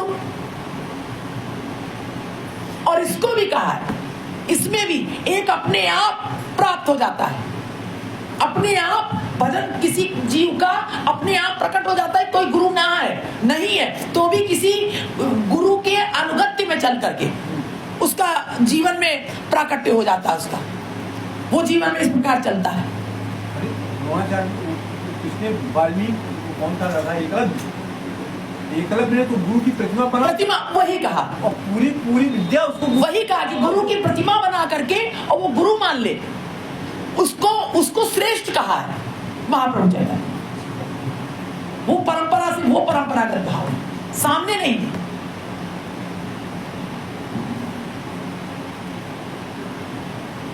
ऐसी दशा। इन तीनों को ईश्वर के समान जानकर सेवा करनी चाहिए, यानी गुरु तत्व केवल वो पहचान ले और उनके अनुगत्य पे चलने लग जाए। जरूरी नहीं कि बैठ करके सामने कोई गुरु हो, शरीर से हो तभी समझे, यहां तक कहा है। और शरीर है तब तो फिर बात ही क्या है गुरु तत्व की। इसीलिए कहा है कि गुरु के शरीर से कोई लेना देना नहीं है। श्री सुखदेव जी बोले, हे परीक्षित, जिस प्रकार से श्याम सुंदर ने गोपियों को ज्ञान सिखाने के उद्धव को वृंदावन भेजा, अब हम वो कथा कहते हैं, सुनो। श्री मुरली मनोहर जब कभी नंद यशोदा तथा राधा आदि की प्रीति के संबंध में उद्धव से बातें करते थे तो उद्धव अपने ज्ञान के अभिमान के कारण मित्र के रूप में उनकी हंसी उड़ाया करते थे। अतः एक दिन गर्वहारी श्री श्याम सुंदर ने रासलीला आदि की चर्चा करके बलराम जी से ये कहा कि हे भाई, हमने अपने कथनानुसार किसी आदमी को वृंदावन नहीं भेजा, वे लोग अत्यंत चिंतित हो रहे होंगे, अतः किसी को वहां भेजकर उन्हें धैर्य बनाना चाहिए। ये बात जब श्री बलराम जी ने स्वीकार की तब श्री श्याम सुंदर ने अपने मन में विचार किया कि उद्धव को अपने ज्ञान का बड़ा अभिमान है, अतः गोपियों को ज्ञान उपदेश करने के लिए उसे ही भेजकर ये देखना चाहिए कि मेरी प्रीत के समक्ष उसका ज्ञान ठहरता भी है अथवा नहीं। वहां जाने से उद्धव का अभिमान भी दूर हो जाएगा। यह निश्चय करके उन्होंने उद्धव को अपने पास बुलाकर इस प्रकार कहा, हे मित्र, जिस समय मैंने राधा आदि गोपियों के साथ रासलीला की थी उस समय शिव जी आदि देवताओं को कामदेव ने ऐसा पीड़ित किया था कि शिव जी गोपेश्वर तथा चंद्रमा चंद्रकला स्त्री का रूप धारण कर मेरे साथ रासलीला करने के लिए आए थे। अन्य देवताओं ने भी स्त्री स्वरूप धरकर रासलीला का सुख उठाया था। अस्तु नंद यशोदा एवं राधा आदि ब्रज के सभी गोपी ग्वाल इस समय मेरे विरह में बड़े दुखी हो रहे हैं। मैंने उन्हें यह कहकर विदा किया था कि मैं फिर लौटकर तुम्हारे पास आऊंगा। सो इसी आशा में वे अपने प्राण बचाए हुए आज तक मेरी प्रतीक्षा कर रहे हैं। हे मित्र, उनकी सच्ची प्रीत को देखकर मुझे भी उनका ध्यान एक क्षण को नहीं भूलता। अतः मैं तुम्हें ज्ञानी तथा शांत स्वभाव का अपना परम प्रिय मित्र जानकर वृंदावन भेजना चाहता हूँ। तुम वहां जाकर नंद यशोदा तथा गोपियों को ऐसा ज्ञान उपदेश करो जिससे वे लोग मेरे वियोग का दुख भुला दे। लौटते समय रोहिणी माता को भी अपने साथ लेते आना। यह सुनकर उद्धव ने कहा, हे प्रभु, मनुष्य को संसारी प्रेम को स्वप्नवत तथा मिथ्या समझकर केवल परम प्रभु का ही ध्यान धरना चाहिए। उद्धव का ऐसा ज्ञान पूर्ण उत्तर सुनकर श्री कृष्ण जी ने हंसकर कहा, हे उद्धव, तुम्हारा कहना सत्य है, परंतु मैं क्या करूं? देखो, गोपियां मेरे विरह में अत्यंत व्याकुल रहती हैं। सो तुम उन्हें ऐसा ज्ञान उपदेश करना कि वे मुझे पति भाव से स्मरण करना छोड़कर ईश्वर भाव से स्मरण किया करें। तुम नंद यशोदा को सबसे पहले यह समझाना कि वे भी मुझे पुत्र भाव से भूलकर परमेश्वर भाव से भजें। उद्धव ने कहा, अच्छा, मैं आपके आज्ञा अनुसार वृंदावन जाकर उन्हें समझाऊंगा। यदि वे मान जाएं तो ठीक है, ठीक ही है। यह सुनकर श्री श्याम जी तथा बलराम जी ने उद्धव को नंद यशोदा तथा राधा आदि सभी गोपी ग्वालों को भेंट देने के लिए बहुत से वस्त्र आभूषण देकर एक पत्र ऐसा लिखा जिसमें सभी छोटे बड़ों को दंडवत आशीष कहकर गोपियों को ज्ञान उपदेश किया गया था। उस पत्र को देकर श्री मुरली मनोहर ने उद्धव से कहा कि तुम इस पत्र को पढ़कर सब लोगों को सुना देना। जिस तरह भी वन में जिस तरह बन सके उस तरह उन्हें धैर्य बनाकर शीघ्र लौट आना। इतना कहकर श्रीहर ने उद्धव को अपने वस्त्राभूषण पहना, रथ में बैठाकर अपने वस्त्राभूषण पहना दिए। बैठाकर विदा किया तथा चलते समय अपनी आंखों से आंसू भरकर ये और कहा, हे उद्धव, यशोदा मैया से मेरा यह संदेशा दे सक और कह देना कि वे अच्छी तरह से रहे। उस दिनों में हम दोनों भाई उनके पास फिर आवेंगे। जिस दिन से मैं उनसे विदा हुआ हूँ उस दिन से मुझे कन्हैया कहकर कोई नहीं पुकारता। मुझे अपनी कुटी लकुटी घुंघरू तथा कामरी की याद एक क्षण को भी नहीं भूलती है। जिस दिन से दही माखन तथा छाछ खाना छूटा है उस दिन से मुझे कोई भी भोजन अच्छा नहीं लगता। हे उद्धव, तुम मेरी मैया से कहना कि मैं तुम्हारा बहुत बड़ा ऋणी हूँ, तुम्हारी याद मुझे एक क्षण को भी नहीं भूलती। इस प्रकार जब श्री श्याम सुंदर जी कह चुके तो बलदेव जी ने भी रोते हुए कहा, हे उद्धव, तुम मेरी ओर से नंद यशोदा से कहे हाथ जोड़कर ये कह देना कि हमें ब्रज का सुख किसी प्रकार नहीं भूलता है। हम दोनों भाई शीघ्र ही आकर उनसे भेंट करेंगे। वे हमें अपना पुत्र जानकर कभी विश्रामे नहीं। हे परीक्षित, जब वसुदेव जी को यह ज्ञात हुआ कि उद्धव वृंदावन जा रहे हैं तब उन्होंने नंद जी तथा यशोदा जी के लिए बहुत से उपकार देकर एक पत्र ऐसा लिख कर दिया कि तुमने हमारे पुत्रों का जो पालन किया है उसका ऋण हम अनेक जन्म लेकर भी कभी नहीं चुका पाएंगे। तुम श्याम बलराम के लिए चिंता न करके उन्हें यहाँ आकर देख जाओ। अस्तु, जिस समय उद्धव वृंदावन को चले उस समय वृंदावन की गोपियों ने अपने अंतःकरण की निर्मलता के कारण यह जान लिया कि आज या तो कोई आदमी श्री मनमोहन प्यारे का संदेशा लेकर आवेगा अथवा वे स्वयं ही आवेंगे। ऐसा समझकर एक गोपी ने अपने आंगन में कौआ को बोलते हुए देखकर कहा, अरे काग, मैं तुझे दूध दही खिलाऊंगी यदि श्री मनमोहन प्यारे यहाँ आ रहे हो तो तू उड़ जा। दूसरी गोपी बोली, है सखी, आज बाएं आंख फड़कने के कारण मुझे ऐसा प्रतीत होता है कि श्री श्याम सुंदर यहाँ आ रहे हैं, अतः तुम सब चिंता त्याग कर प्रसन्न हो जाओ। आज उनके चंद्रमुख का दर्शन पाकर अपने नेत्रों को शीतल करना। हे परीक्षित, संध्या के समय जब उद्धव वृंदावन में पहुंचे तो उन्होंने ये देखा कि सघन वृक्षों पर अनेक प्रकार के पक्षी बैठे हुए मीठी बोलियां बोल रहे हैं तथा चारों ओर धौरी धूमरी पीली काली गायें घूम रही हैं। जहां भी दृष्टि जाती है वहां की शोभा को देखकर चित्त प्रसन्न हो जाता है। अस्तु, उस वन तथा स्थान को उद्धव ने श्री मुरली मनोहर का लीला स्थान जानकर दंडवत किया। तदुपरांत वे गांव के और समीप जा पहुंचे। हे राजन, जिस समय नंद राय तथा अन्य ब्रजवासियों ने उद्धव को श्री श्याम सुंदर का वेश बनाए तथा उन्हीं के रथ पर बैठे हुए दूर से देखा तो वे उन्हें श्री बांके बिहारी समझकर भेंट करने के लिए दौड़ते हुए उनके पास जा पहुंचे। परंतु जब श्री श्याम सुंदर के स्थान पर उन्हें उद्धव दिखाई दिए तो वे पहले तो कुछ उदास हुए, फिर उन्हें श्रीहरि का भेजा हुआ जानकर बड़े प्रेम पूर्वक अपने घर लिवा ले गए। नंद जी ने उनके पांव धोकर 36 प्रकार के भोजन कराए तथा पान इलायची देकर उनके लिए एक उत्तम शैया बिछा दी। 36 प्रकार के भोजनों में कोई विशेषता है? सब जगह 36 प्रकार से आता है। 36 प्रकार। कुछ देर विश्राम करने के बाद जब उद्धव उठे तो नंद यशोदा उनसे वसुदेव देव की श्याम तथा बलराम जी की कुशल पूछकर कहने लगे, हे उद्धव, क्या कभी श्याम सुंदर हमारी भी याद करते हैं? ना जाने हमसे ऐसी क्या चूक बन पड़ी जो वे आज तक लौटकर यहाँ नहीं आए। हे उद्धव, वसुदेव देव की बड़े भाग्यशाली हैं जो श्री श्याम सुंदर तथा बलराम उन्हें अपना माता पिता जानकर हमें पराया समझते हैं। ये अच्छा हुआ जो अधर्मी कंस अपने भाइयों से मारा गया तथा वसुदेव देव की को मुक्ति मिली। भला यह तो कहो कि क्या कभी राम कृष्ण मेरी तथा यशोदा की भी याद करते हैं? जिस दिन से उन्होंने मुझे विदा किया उस दिन से हमारा खाना पीना हंसना बोलना सब छूट गया है। यशोदा भी दिन रात उन्हीं का ध्यान करती हुई उन्हीं की प्रतीक्षा में माखन रोटी लिए बैठी रहती हैं। हे उद्धव, मैं प्रतिदिन उन्हें देखने के लिए मथुरा जाने की इच्छा करता हूँ, परंतु इस कामकाज से कभी छुट्टी ही नहीं मिलती।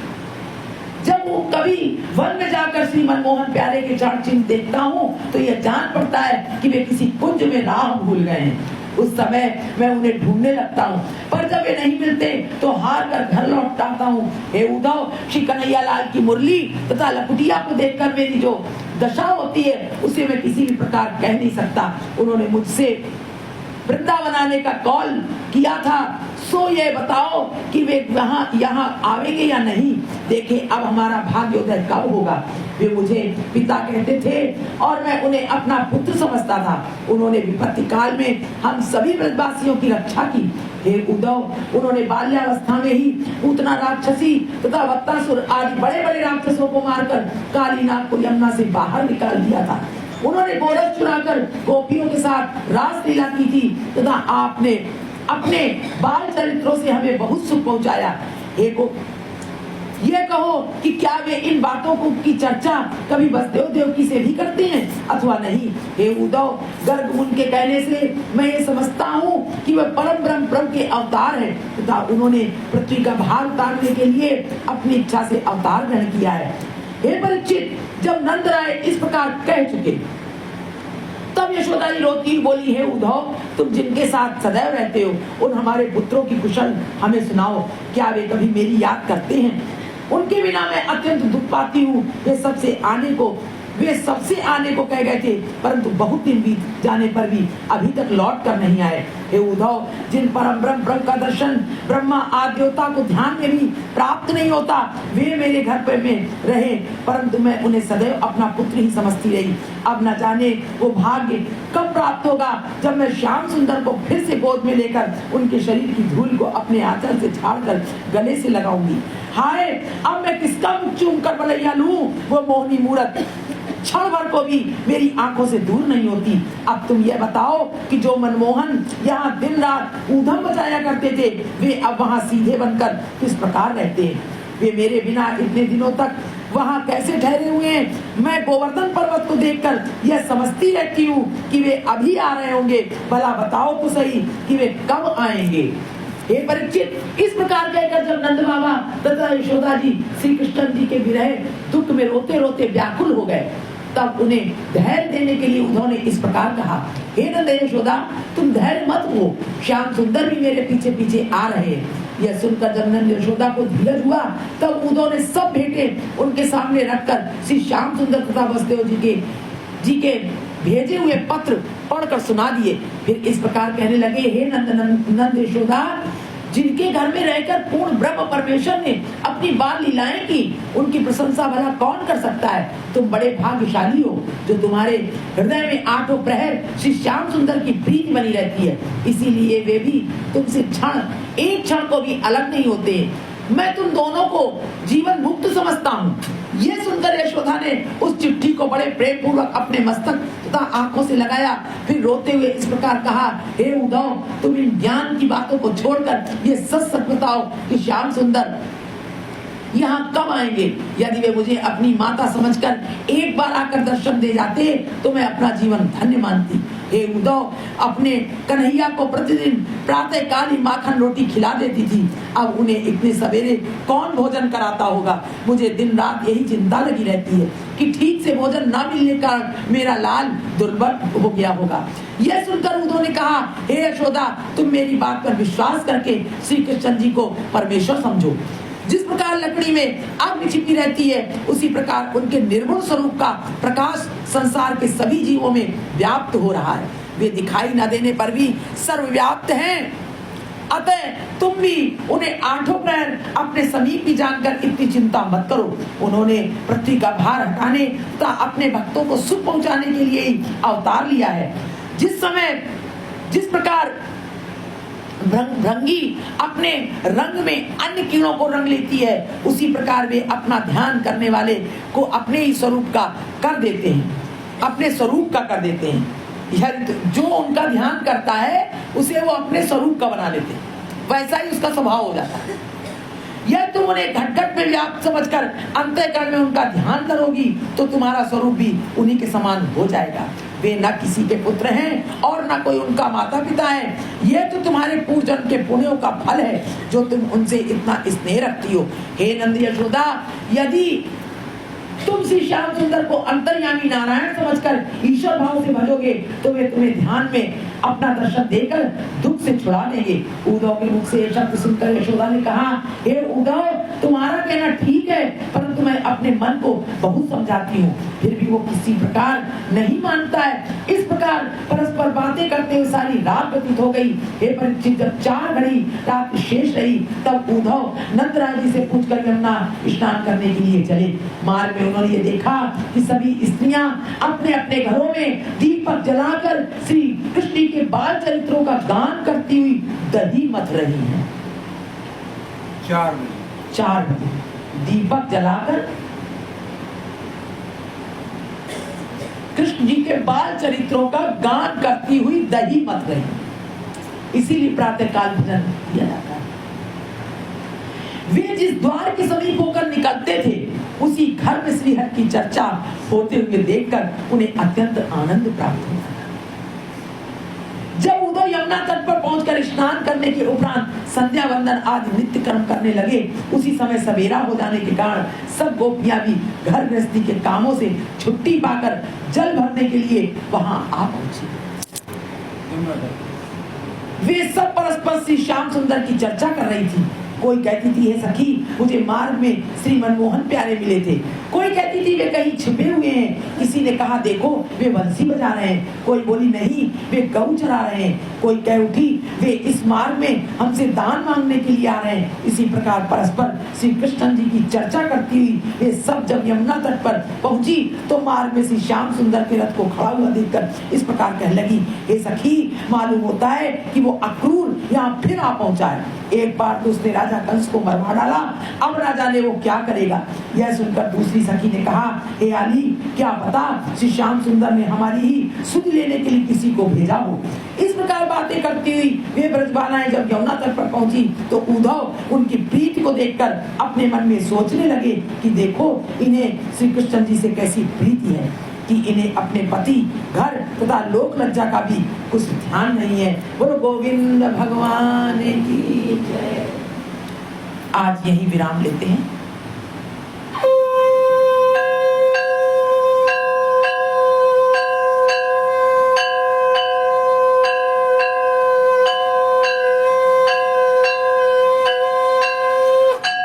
कल उद्धव का गोपियों को ज्ञान उपदेश करना। आज अभी उद्धव गोपियों को देख रहे हैं इधर उधर पूरे व्रत में घूम रहे हैं, कह रहे हैं देखो कितना प्रेम है भगवान से, लोक लज्जा का भी इन्हें कुछ ध्यान नहीं। अब ये ज्ञान उपदेश देंगे। बोलो गोविंद भगवान की, बोलो उद्धव गोपी संवाद की। बाबा को कल 5000 पहुंच गया है। वो वही स्थान है उद्धव गोपी संवाद। हमने इनसे कहा था कि बाबा से बात करवा देंगे, सभी भक्तों को आशीर्वाद दे देंगे, क्योंकि सभी भक्तों का अंश पहुंचा है। कह रहे थे अब थोड़ा लोग आने जाने भी लगे हैं और थोड़ा जल जो है थोड़ा कम हुआ है। 4 महीने उन्होंने बड़ी तप किया, उसी जल में तखत पे बैठे रहे, पूरा जल मग्न था। ऐसे स्थान पर भगवान ने हम लोगों को ऐसी, नहीं तो जानकर भी लोग नहीं पहुंच पाते, कोई स्रोत नहीं मिलता। ऐसे संतों का दर्शन भगवान की कृपा से सब हम लोग का जीवन चल रहा है। सरकार ने भी ईश्वरी कृपा से ही उसको अपने हाथ में ले लिया है। अब वो सरकार उसको बनाए, भगवान की दया, उनका तप और भगवान की कृपा। बहुत तपस्या करी, बहुत सुंदर स्थान बने, बहुत सुंदर। आरती चला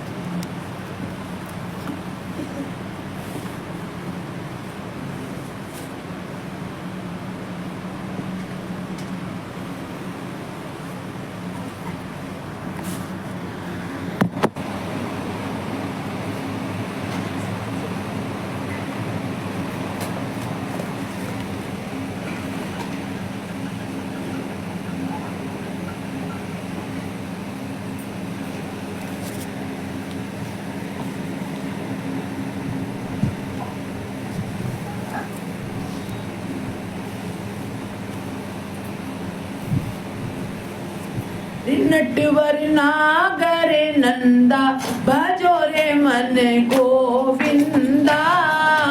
नटवर नागर नंदा भजो रे मन गोविंदा।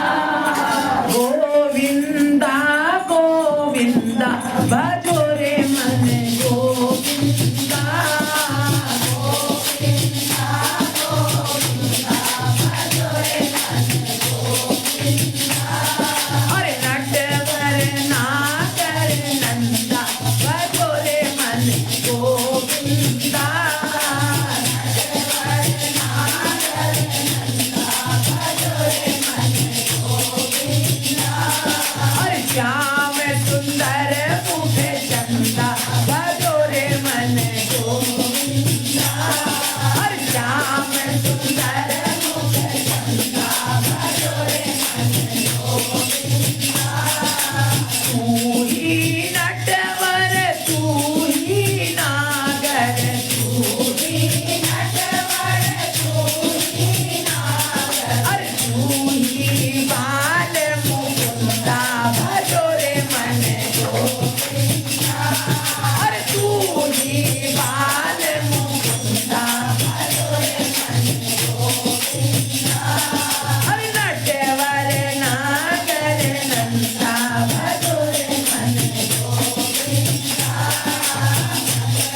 राधा जी बड़ी है, सब सखियन में राधा जी बड़ी है, सब सखियन में राधा जी बड़ी है, सब सखियन में राधा जी बड़ी है।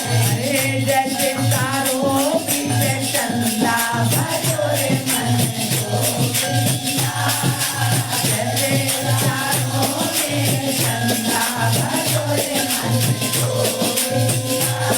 हर नटवर नागर नंदा भजो रे मन गोविंदा। ध्रुव तारे प्रहलाद कुमारे, ध्रुव तारे प्रहलाद कुमारे, अरे ध्रुव तारे प्रहलाद उबारे, ध्रुव तारे प्रहलाद उबारे। हरि नरसिंह रूप धरंता भजो रे मन गोविंदा, नरसिंह रूप धरंता भजो रे मन गोविंदा,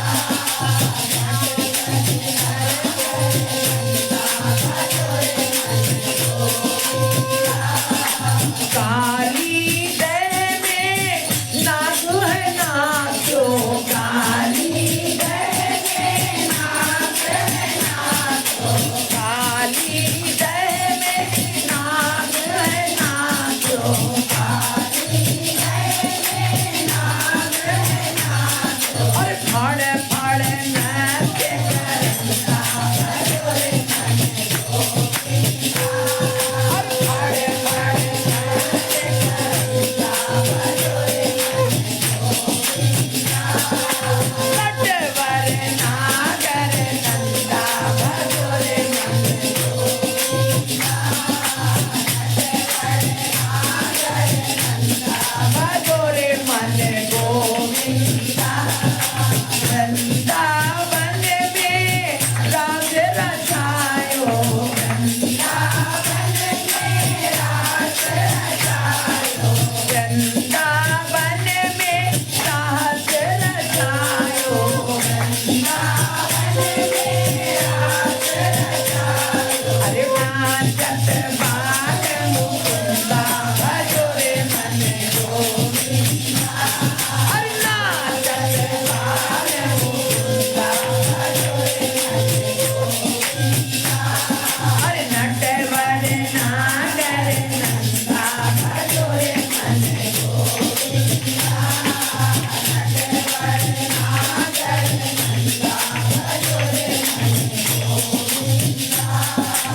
मीरा के प्रभु गिरधर नागर, मीरा के प्रभु गिरधर नागर, अरे राधा के प्रभु गिरधर नागर, राधा के प्रभु गिरधर नागर।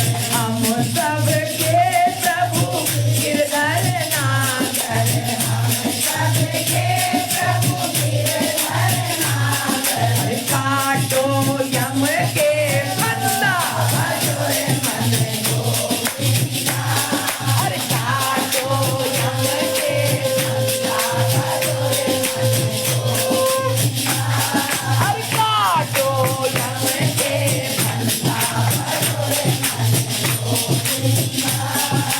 नटवर नागर नंदा भजो रे मन गोविंदा, अरे नाटवर नागर नंदा भजो रे मन गोविंदा।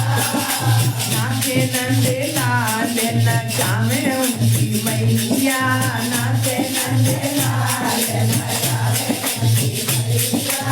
रुनुक झुनुक वाके बाजे, रुनुक झुनुक वाके बाजे पैजनिया, रुनुक झुनुक वाके बाजे पैजनिया। झुमुक झुमुक पगे धरत कन्हैया, झुमुक झुमुक पगे धरत कन्हैया। हर नाचे नंद लाल नचावे उनकी मैया, नाचे नंद लाल नचावे उनकी मैया। दूध ना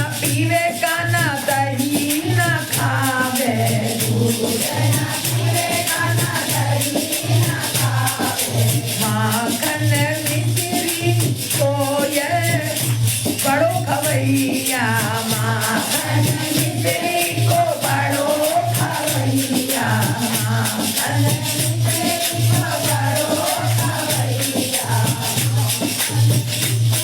को बड़ो खवैया नाचे नंद लाल नचावे उनकी मैया नाचे नंद लाल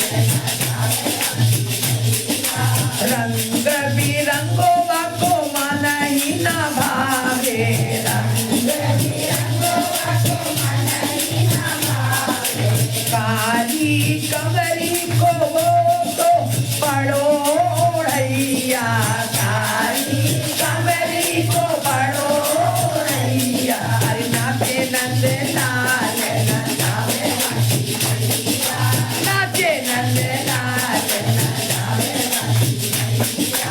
वृंदावन में रास रचावे वृंदावन में रास रचावे गोपियन गीत में एक लोक नैया गोपियन गीत में एक लोक नैया चंद्र सखी बजबान कृष्ण कवि चंद्र सखी बजबान कृष्ण चरण कमल की मैले उबरैया चरण कमल की मैले उबरैया अरे नाचे नंद लाल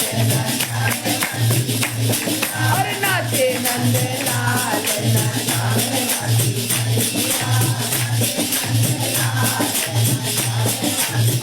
नाचे नंद लाल नचावे